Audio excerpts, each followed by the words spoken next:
And welcome back to another edition of the EDF Sports College Football Podcast. I'm your host, Tom Johnston. I'm with the one and only Paul Casanova and Lamar Fields. How you guys doing? It's been a while since we've done one of these, but we're gearing up to the college football season. It is officially week 0 in the books. But how are you guys doing?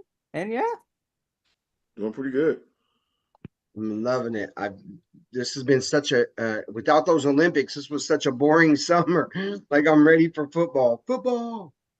well, let's get right into it then, gentlemen, because college football, it did officially start this week, and we had a unique major upset. But what are you guys, the fact that it's week 0, but we're entering week 1 coming this week, what are your guys' thoughts on the overall season with NCAA, especially with 4 new teams being added to 2 major conferences, the SEC and the Big Ten? And where do you see college football trending at in this season? I think it's trending up. 12-team playoffs, the new conferences. I mean, with 12-team playoffs, that means you lose one game, you ain't automatically out, or you ain't Yes. on the cusp no more. You don't see what happened. You won't see what happened to Georgia last year. You lose in the SEC championship game, and you're out. Yeah. When you number one, you've been number one all year, so it's gonna get teams. Is gonna get. We're gonna start seeing like those matchups we ain't never saw before. Like we already gonna see this year, Penn State versus USC. So I like it, like these conferences being jumbled up because you get to see all these teams with contrasted playing styles playing matching up against each other. Then you're gonna start seeing teams like going, making probably having tougher schedules because okay, we can afford. We might can lose one or two games and still be in the playoff hunt instead Hmm. of teams scheduling Alabama, A&M, or them little smaller schools that you steamrolling 52-0 and stuff like that. So I'm really looking forward to this season. I'm really excited. What I love about it, like you said, Lamar, is the fact that like yesterday you just mentioned it, Tom, with FSU going down. Like in Yeah, past years, going down that first game against somebody like that, unranked, like that would have tortured you. Like that would have been they would have been fighting all season to get back up to a point where they could have been somebody. And now this year, like, I mean, it's going to hurt them. Obviously, they're going to drop, but with the 12 teams in, all you have to hit is that spot now. So dropping below there, you got a smaller hill to climb now. You know, and I'm with you, Lamar. I'm looking forward to these different these different games that we're going to see. Like Oregon's supposed to be as good as they're supposed to be, and then they're going to walk into that Big Ten and yeah. catch those teams that are already there that we know are good. And how is that clash now going to work right there? The same with the SEC. I keep hearing Texas, Texas, Texas. Well, let's see. Now we get to see, right? Like now they're going to come in and I'm an SEC purist, so I'm not going to put them up there till they come in and show me what they got. Same as I don't want Yeah. to put Oregon up there in the Big Ten, even though everybody wants to put them up there. They lost a quarterback. I mean, there's all kinds of things going on, right? So, um, but yeah, I'm ready for all that too, Lamar. And I love the fact that you can lose a game. And by the way, we talk about tough schedules. Number one in the nation, right there. Mhm. Brutal, brutal. If they win 6 games, I'll flip out this year if they win 6 games. Well, that brings me to my next question. You guys touched on it a little, but now that the playoff is expanded to 12 teams, do you actually still think that losses like, say the one that FSU suffered yesterday would still come back to haunt them, or do you think that they might be a little bit laid back? Because even though, like with conferences expanding and the games being added, do you think that that actually makes for the margin of error to be a little bit, less lenient or a lot stricter? I think less lenient because you look at it, look at the teams that been like in beyond the top five in the championship rankings. They have like one or two losses. So I mean, right there and there, Florida State got to take care of business. I mean, they got room margin for error, but they probably got to pretty much win all the rest of their games to get in. Maybe lose one more, but you can't. But you can't have that hiccup on week one against Georgia Tech, an unranked team. You gotta come out, but Georgia Tech was ready to play, but it's still was a lot of margin for error. Yeah. It's still a bad loss though, because you was number 10. You came in the game number 10. You lost to an unranked team, so it's a bad loss. But you got to try to make that up down as the season goes on with a couple big wins. Honestly, I think that was a bad loss right now, but I Yeah, think right. Bad loss right after now. Yeah, yeah, after I think week 6, you're gonna be looking back, going, damn, that Georgia Tech team's good because I think yeah, they have a lot that's a more good than what point, people Paul. are. Now, if Georgia Tech have a strong season, then it ain't gonna look as bad as a loss as it did back in week 0.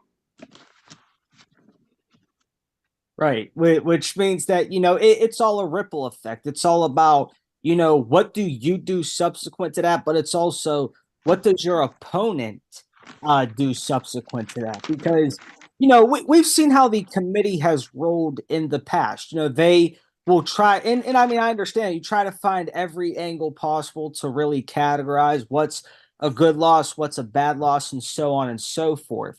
But transitioning from that, you guys did talk about one other aspect, and that's that, hey, like these teams that are moving into these new conferences, for example, in Oregon to the Big Ten, the Pac-12 and the Big Ten kind of come at it from a little bit different playing styles, and probably the same would be said for the Big 12 and the SEC. But when you talk about some of these specific matchups that you get to see, I think the Rose Bowl back in 2016 or so said a lot about Penn State and USC, considering that was a must-see game. Like it upset me a little that Penn State lost, but the fact of the matter is it was a great game. Do you guys see that happening more and more? But do you guys, my specific question to that, I should say, is do you actually see that it might not be a tough transition to the playing style of the conference that they're now joining? I don't think so because the way college football is done today, it's almost same. But I do get what you're saying because Big 12 is more offense. You go to SEC, they may not have be used to those kind of defenses that they get in the FCC. Those lines are big and mean and brutal, and so that running game kind of has a hard time. But then again, they like to pass. So, I mean, I'm with you there. The one that gets me, I would think, would be that Pac-12 and the Big Ten. You're going from a straight passing style air offense completely to hard nosed running, you know, in the dirt defense. So I'm really excited, and I don't usually get excited. I know you do, Tom, but I don't usually get excited about Big Ten, honestly. But there are a lot of those matchups this year that I really am looking forward to seeing, just to see if they can do that. And also, I just got to throw it in Michigan. Um, I'm curious about Michigan because you lose the coach and then they kill you off. Like, didn't that guy win a few games as coach last year? So, Mm-hmm. like, I don't know if I'm ready to just pack off Michigan and send them away yet either. Yeah, I'm not ready to pack off Michigan either. I think it's going to be a tough season. Granted, they lost a lot. They lost the quarterback, Quarterback, yeah. lost the coach, and that's right there. That's a lot. But they still got the running back there. They still gonna play physical defense, and they're gonna be in. They're gonna be in the mix. But yeah, it's gonna be a transition. Like Oregon, I think Oregon will be fine. They score a lot of points. Dylan Gabriel, the quarterback now. Um, I think USC is the one that's going to have trouble because they don't play defense as it is with Lincoln Riley. So they're going to have a little. They're going to put up points, but they're going to struggle a little bit. But I think Oregon going to be good in the Big Ten. I don't know about UCLA yet. I'm kind of curious about them. Yeah. But you got Penn State play that physical style, but you got Ohio State who's with Chip Kelly running the offense. They transitioning to more of a spread, and they got a lot of speed, and they're gonna put up a lot of points too. So it's gonna be an interesting season in the Big Ten for sure. I think also though, now that he just was saying that, it makes me think like it might depend on, like he was talking about UCLA. He's right. Yeah, Those teams like that, they may have a much harder time yeah, dealing with what they're about to get into than say in Oregon, yeah, because Oregon's you, got the firepower. yeah, They're a top team as it is, but some of those ones that aren't, they're going into those walk into Penn State on one of those whiteout nights and yeah. Get right. steamrolled. And yeah, and it's a whole different thing than going down to the beach. Like, so I think you're right, Lamar. There are going to be a lot of them that probably do have a lot of problems that more so than those top tier teams. Yeah, I think when you look at the whole landscape, this is going to be an interesting season, specifically. I'm interested as a general Big Ten fan and just a college football enthusiast to see how Michigan does in fact bounce back because we all know all the light that has been shed on the entire Michigan situation. Do you think here's a great bounce off question. Do you think that Harbaugh on purposely made that move to go to the NFL because he may have known something was coming down, or do you think Harbaugh did it because he actually wanted to go to the NFL? Because let's face it, the facts and everything that have been shared, it makes people kind of sketchy of what really happened.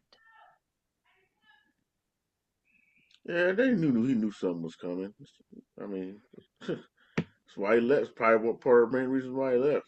He knew something was coming, so get out of here. I got my championship, and what suspended for a year, suspend a guy for a year who ain't never coming back to college football.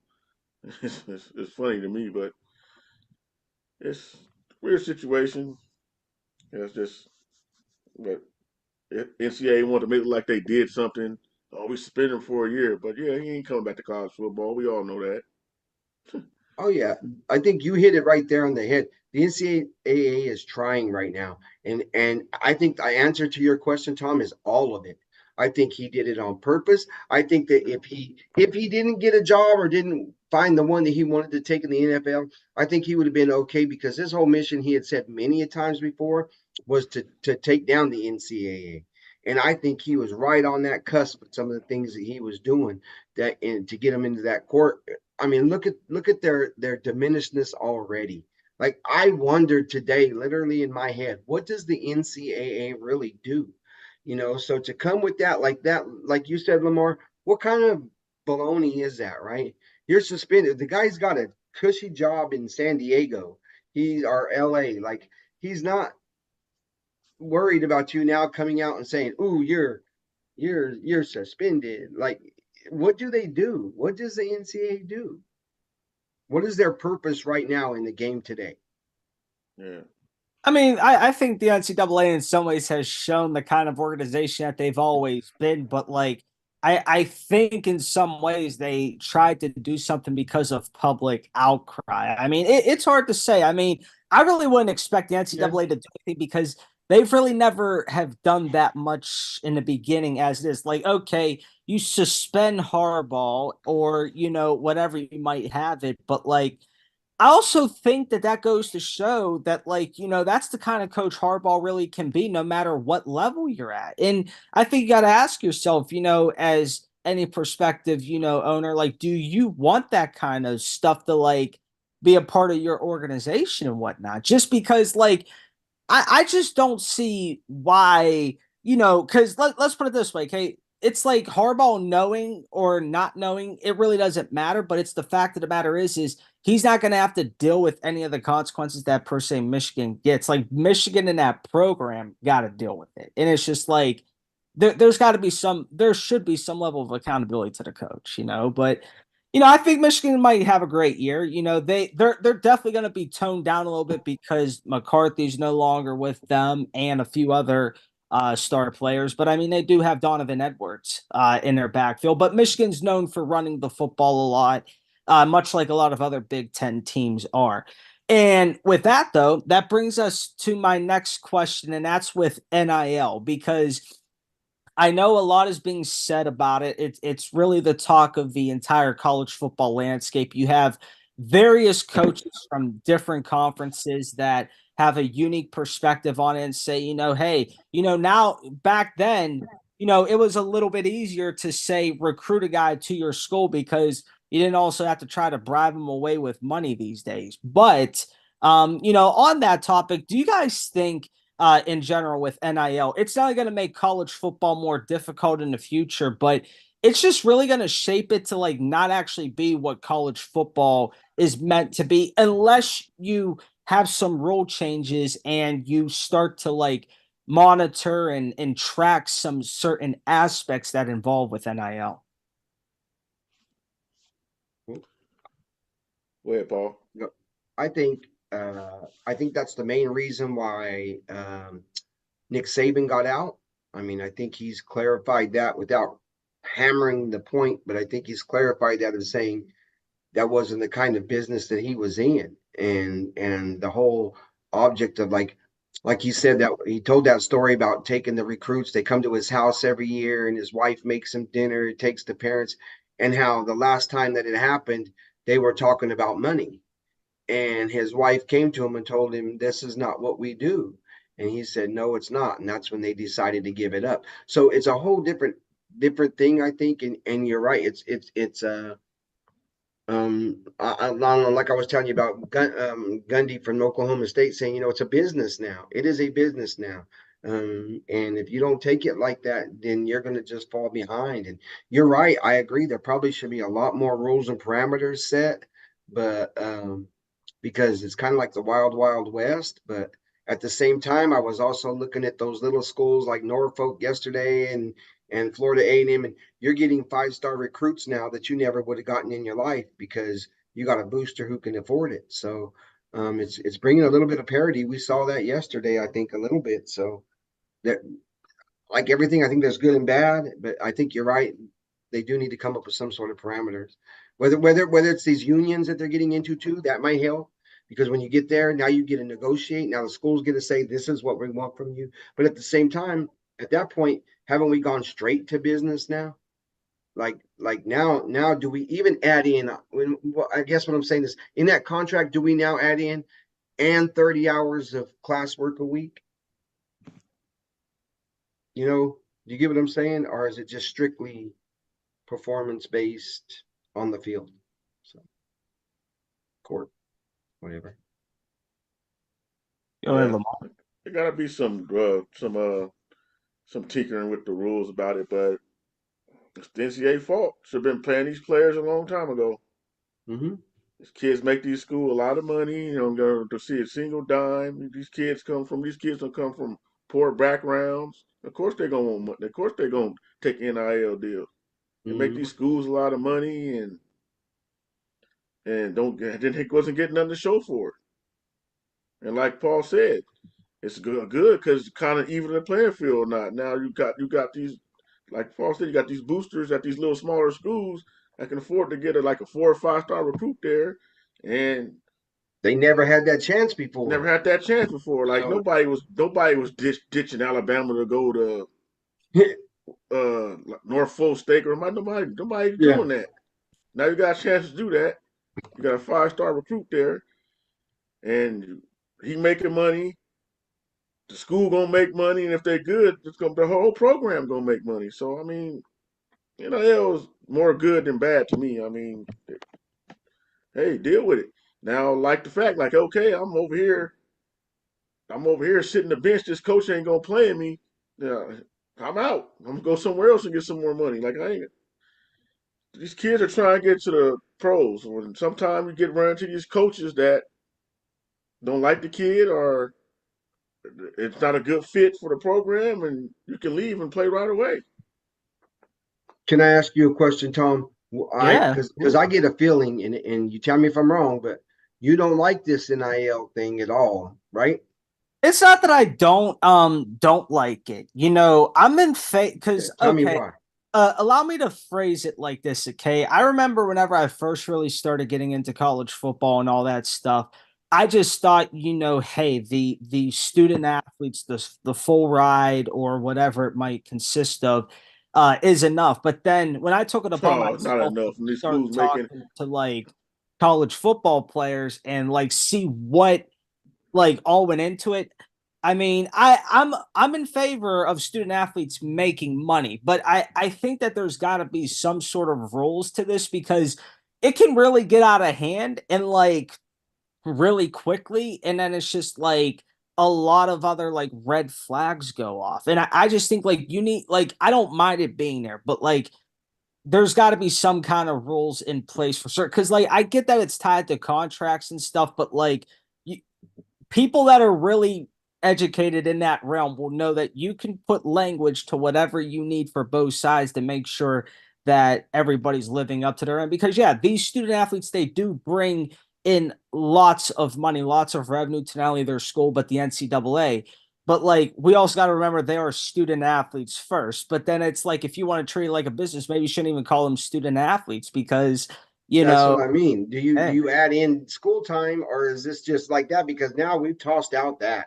Now the right, student athlete thing is literally the school owns a team right, that will help fund their college and other sports or right. whatnot. And that's okay if that's how you're going to put it, I guess. But where's that? Where are they going to do that? Are they going to put those parameters in there? You know? I mean, they should, because let's put it this way. I also think that this is also on the NCAA, because for so long before NIL was quote unquote legal and everything, like they were okay with how the system was. But like, you got to learn how to adapt to new things. But it's also like there's got to be parameters though, because it's just like, you just don't want it to get to like an ugly situation where it's like, now you really got to do some explaining, or hey, why wasn't like something in a rule book implemented to this standard? So it's like, if you guys rose to that issue, like you guys would be able to solve it versus not having anything. And it just don't want something to get out of hand.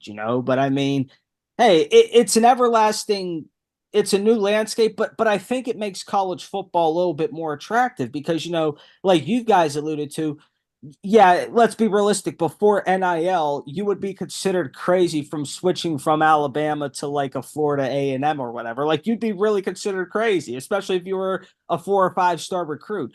But at the same time, it makes it more interesting because now you don't look at that game that might have that big powerhouse versus the not so big powerhouse name against each other, but because of who's playing in it, there's a lot of interest versus just looking at it as, oh, that's just that's a cupcake game for them. So, I think that NIL does have a positive impact, but I think that in the whole scope and in the long term, you need to have concise language written, so that you do have some form of parameter to go around, because you just don't want this thing to get really out of hand. And then all, you want as a college football player is to make money and do nothing else. And not saying that they wouldn't, but, it'd be nice if they can get something in that realm going sooner rather than later, because, hey, I mean, I get it, but it is what it is. No, but I appreciate the question.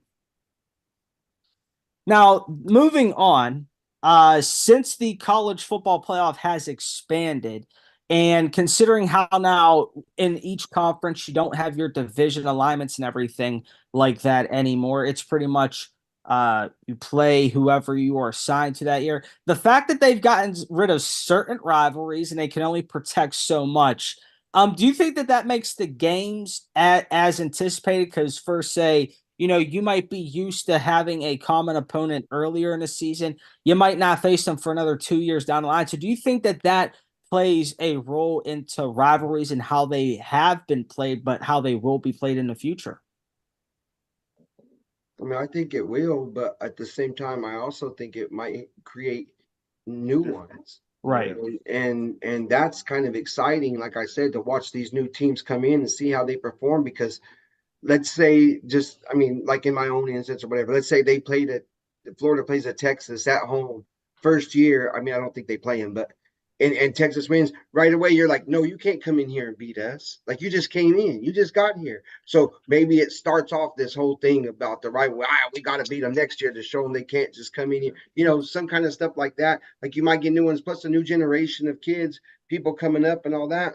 Like this could be their whole, it's a whole new world. So I like it myself. I think it'll be okay. What I about like it too. I want to see new rivalries. I mean, I like watching Penn State, Michigan, and stuff, all that. But you already know what kind of game you're gonna get. Both teams you? run Yeah. 34 times and Yeah. struggling to score points. I want to see some new. I want to see some new blood flowing around, some new rivalries. Let's see USC and Penn State become a rivalry. Let's see Oregon and Michigan a rivalry. I want to see something like that. Like these storied franchises have been around for a long time, hardly ever played each other, if ever played each other. Yeah. Right. Yeah, so I want to see Exactly. Yeah. No, I'm definitely interested because I think when you look at how the landscape is, especially for like, and I'll highlight it, it's the SEC, with Texas moving there. And I was like, oh, can Texas hang with these people? I mean, I think that in some ways Texas kind of demonstrated that they could because they did win at Alabama on the road in a hostile environment a few years back. And it might have been last year, I believe. But anyway, I think that sometimes people might underestimate, things, especially whenever conferences would formally, collide in quote unquote a non-conference game. But then you would say, oh, well, let's be realistic, because where I'm getting with this is like you've seen how like Auburn and Penn State faced each other a while back, and it was the Big Ten versus the SEC. But like whenever the Big Ten team won, whenever Penn State won, a lot of people said, oh, well, it was because it was Auburn. But like you can't just glorify a conference if the only two teams in it is, like Georgia and Alabama, and then just say Yep, everybody else is dumpster fire, because then it's like, exactly. okay, if those programs then merge, do you now consider them the same level? Because it's just like, you're taking it from the prestige of what they once were, but then it's like you're just like automatically making them good because they joined a premier conference. It's just that's what I don't get, because it's just like, why would you state it about the games in the past the way it is, but then it's like now that they're in the same conference, you want to magnify it to a degree. Yeah. Yeah, I think that's just people being people. I mean, I hear you, and we're gonna hear that like all year. The first blowout from one of those kind of situations of a team coming over to here, Yeah. you're gonna hear about they should have never let Pac-12 come over here. I think that's just gonna happen no matter what in any of these cases. But uh, I I haven't been this excited about college football when it's not about my team in a long time. Like Yeah. Me too. normally I'm excited because I'm like, oh, okay, it's time for the Gators again, whatever. But this year I'm legitimately ready to watch all of it, see all these new things, all Yeah. the You already like. Yeah. You already know. Years past, you already know what the schedule gonna be. Oh, we playing this right, team last. We got this team coming here. Now you got like, exactly. oh, yeah, when Oregon playing USC or something like, I mean, or not Oregon, when Penn State playing USC, when Michigan playing UCLA or something like that. Now you got intriguing matchups. Yeah, that's not in a bowl game. So Yeah, when you're waiting, and in the bowl games, you don't ever get the full real thing anyway. So like now you're getting it. We're yeah, getting these guys playing. yeah. It's gonna be them. Some of these bowl games gonna be playoff games, so it's gonna be more stuff to talk to And instead how of talking cool is about. that? Yeah, Oh, instead of that's great. saying Yeah, Michigan star quarterback won't be playing in the Peach Bowl. He's getting ready for an NFL draft. right. Like that's going to be the Yeah, greatest though. And over yeah, weeks, we get to see it. Like the hype of that. It's like NFL, but yeah, right then and right before the NFL gets theirs yeah. completely going. So for Like we football. got.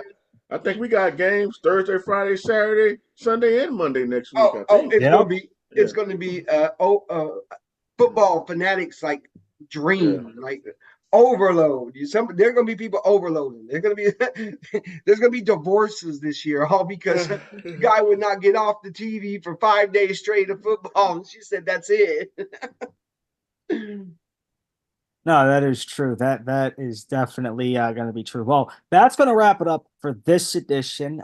We'll be back next week with another edition of the EDF College Football Week Podcast. But one, week yeah, one.